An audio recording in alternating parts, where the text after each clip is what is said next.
The procurement of products and services for the oil and gas sector will be done through a tendering process.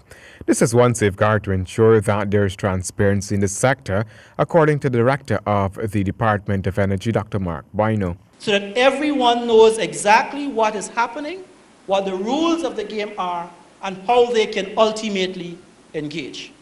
Nothing that the department is doing will be done in the dark of night. The director maintained that transparency is critical since the sector belongs to all Guyanese.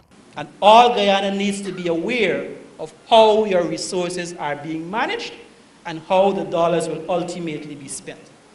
It leads me, therefore, to the fourth point of accountability. We are accountable to our minister first and foremost, who is our president, and secondly, to the people of Guyana. So you are our auditors. You are the eyes and ears. And that's why you often see much reflected in the newspapers. Not all of it is necessarily accurate.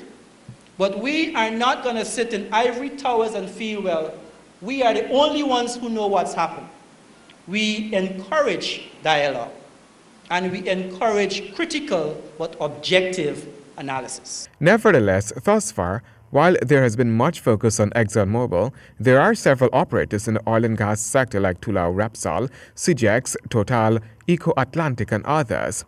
If the discovery trend made by ExxonMobil continues, Bino said, Guyana has only scratched the surface of its oil and gas potential.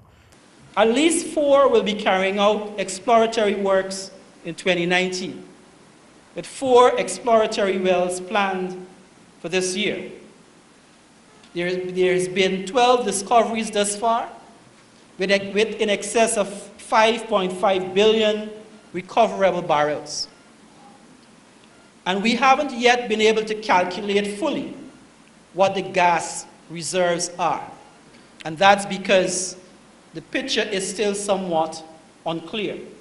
The oil and gas sector has the potential to bring in a single year more than what Guyana is getting in an entire year from all of the sectors in GDP. So if Guyana's current GDP is $3.8 billion, this sector has the potential in the future, somewhere maybe around 2025, of bringing in more than 3.8 billion US per annum. Okay? And this is just through the sale of oil. Andal Duncan, HGP Nightly News.